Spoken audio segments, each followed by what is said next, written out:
নমস্কার, রাধে রাধে, জয় শ্রীকৃষ্ণ।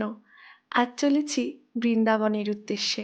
প্রায় রাত ৩টা নাগাদ বৃন্দাবনের মাটিতে পৌঁছে সকাল সকাল ঘুম থেকে উঠে স্নান সেরে বেরিয়ে পড়েছি বিভিন্ন মন্দির দর্শনের উদ্দেশ্যে। প্রথমেই চলে গেছিলাম রাধা গোবিন্দজির মন্দিরে। থেকে ভাঙতে আরম্ভ করলো। ঔরঙ্গজেবের মাকে ভগবান সব দিল, তোর ছেলের সেনা উৎপাত করতে যা তোর বংশধর সব নষ্ট হয়ে যাবে।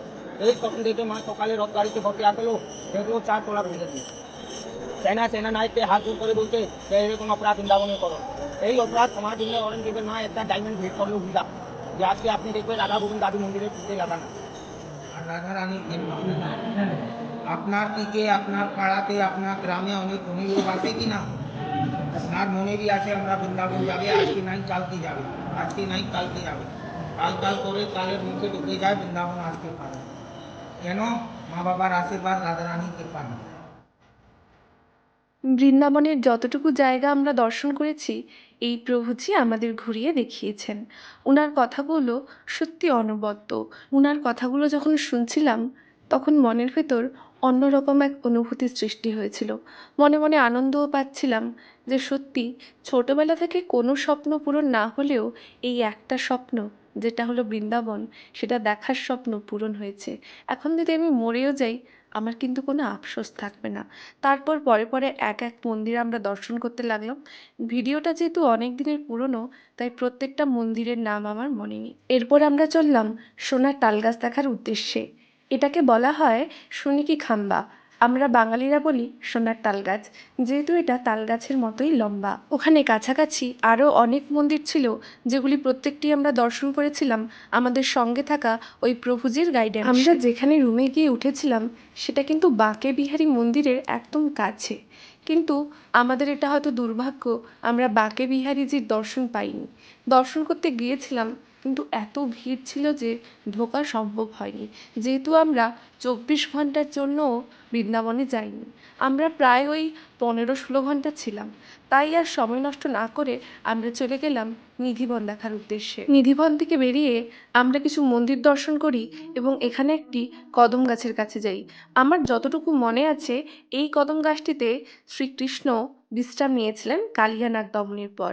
সেখান থেকে সোজা চলে যাই যমুনার ঘাটে। একদম কাছেই ছিল।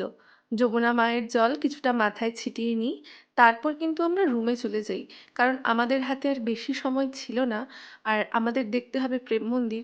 তাই খাওয়া দাওয়া করে বিশ্রাম নিয়ে তাড়াতাড়ি করে বেরিয়ে পড়ি প্রেম মন্দির দেখার উদ্দেশ্যে। সূর্যের আলো মাথার ওপর থাকতে থাকতে আমরা পৌঁছে যাই প্রেম মন্দিরে। ওই দিন প্রচণ্ড ভিড় ছিল। ভিড় ঠেলে প্রেম মন্দিরের ভেতর ঢুকি, আর ঢোকার পর যে দৃশ্য আমরা চোখের সামনে দেখি এবং যে অনুভূতি হয় তাতে ওই ভিড় ঠেলে ঢোকার কষ্টটা আমরা একেবারেই ভুলে যাই। সে এক অন্য রকমের অনুভূতি।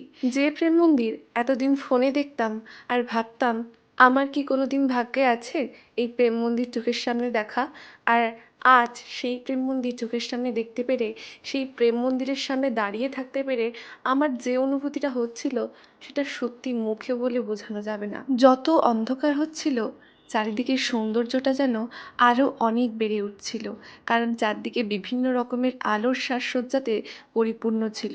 সেই আলোগুলো যখন জ্বলে উঠল তখন সত্যি মনে হচ্ছিল এ যেন এক অন্য জগৎ। আর এই প্রেম মন্দিরের আলো বিভিন্ন রঙে পরিবর্তন হচ্ছিল।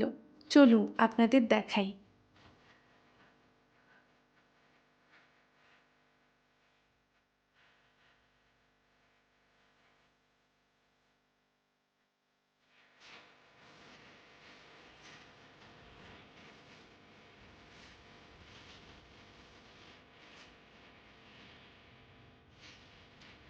দেখলেন তো প্রেম মন্দিরের আলো কত রকম রঙে পরিবর্তন হচ্ছিল।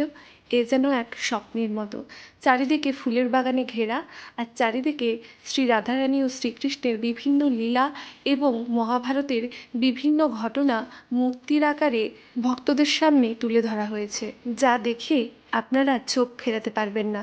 আপনাদের মনে হবে যেন সত্যি শ্রী রাধাকৃষ্ণের সেই সময়ে আপনারা পৌঁছে গেছেন। বিভিন্ন লীলা দর্শনের পাশাপাশি আপনারা দর্শন করতে পারবেন শ্রী গোবর্ধন মহারাজের মূর্তি আকার, যাকে ধারণ করে রেখেছেন স্বয়ং শ্রীকৃষ্ণ তার আঙুলের ওপর, এবং তার নিচে আশ্রয় নিয়েছেন অসংখ্য ব্রজবাসী। সেই গোবর্ধন পর্বতের ওপর থেকে গড়িয়ে পড়ছে অসংখ্য ঝর্ণা, যে দৃশ্য দেখে আপনারা মুগ্ধ হতে বাধ্য হবেন। তাহলে চলুন আজকের ভিডিওটা এখানেই শেষ করছি। রাধে রাধে।